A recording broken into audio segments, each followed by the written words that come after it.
Good morning, everybody. So it is the next day. The temperature is a little bit colder. It's 28 degrees, and I've had the truck plugged in for about 2 hours now.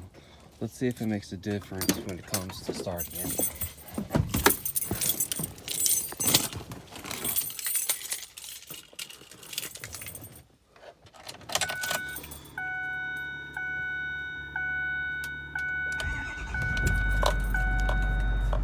Yeah, big difference. You saw that the light was only on for about 5 seconds, and the truck just cranks right over. Exhaust sounds the same. Let's see if the temperature inside and the gauge is any different. No, it's the same. But yeah, I can say that plugging in the truck makes a big difference.